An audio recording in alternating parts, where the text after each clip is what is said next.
Focus Inspired.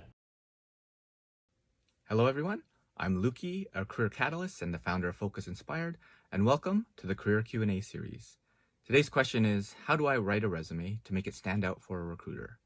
So first of all, I have to caveat this with saying that there's no one universal standard for resume reviews and resumes in general. So there's no silver bullet to this to stand out. But I'll give you a quick overview of how recruiters typically take a look at resumes, and hopefully that will give you a good idea on how to make yours stand out.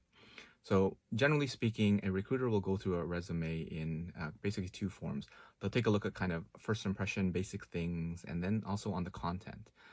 And keep in mind that a recruiter are kind of the gatekeepers. Their job is actually to say no. They have hundreds of these resumes, maybe even thousands, and they're trying to look for any kind of small little things to put you in the no pile, just because there are so many of these that they have to get through. You may have heard the statistic that a recruiter takes 30, maybe even 10 seconds to take a look at your resume. And oftentimes, if they find something that's wrong or inconsistent, then they'll put it in the no pile. If they find something that is compelling and interesting, they might spend a little longer on it. And keep in mind that recruiters, they scan, they don't actually read. So as they go through your document, they'll actually, their eyes will dart around. They'll probably go first to the experience section. And generally, they'll probably do a quick once over and take a look at kind of like a first impression.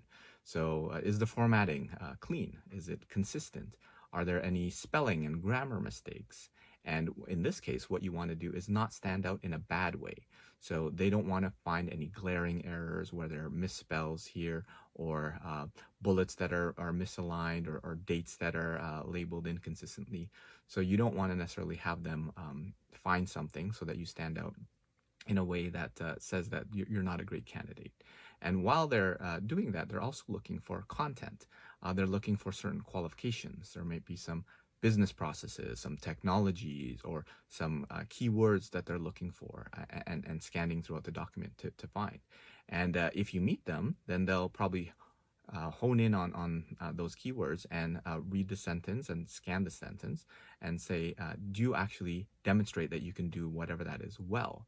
So maybe it's managing people, maybe it's coding, or maybe it's customer service, whatever it is. Have you done it? Have you done it well? And as you start meeting all of their different requirements, then you start going on kind of an imaginary scale that they have in their head to say, okay, this person is a 5 out of 10, 6 out of 10, 7 out of 10, 8 out of 10, 9 out of 10. And depending on all the different other resumes that have come across their desk at the time, then you might be put into the yes pile, or you might be put at least into the maybe pile, right? Because it is a competitive process. It's not whether you're qualified for the job, it's whether you're the most qualified for the job. Because oftentimes there's hundreds of people who are all qualified, and it's a matter of competing against them to say which is the most qualified. So the recruiter will go through and go past the first impression, make sure you don't stand out in a bad way. They'll take a look at your content to see if you fit all of the qualifications. And then oftentimes they might look for something more, something a little bit different. So I often encourage like volunteering, or extracurriculars, or something that helps make you be a little bit different. So you're not kind of the standard candidate that meets all the requirements. You meet all the requirements, and then you also have this something little extra that's a bit different, and that can help you stand out. So make sure that on your resume, you have a clean document from a formatting perspective, consistency. Make sure to spell and grammar check and get someone else to do it. Because oftentimes when you're reviewing the document, then you've been looking at it so many times that the most blatant errors aren't readily visible to you. So get someone else to do it. And then start taking your content and upgrading it. Make sure that you meet all the qualifications, you're reverse engineering your resume, and trying to upgrade your bullets into achievements and things that demonstrate that you can do the work well. And let your experience speak for themselves, and hopefully you get through the resume screening process and stand out to the recruiter.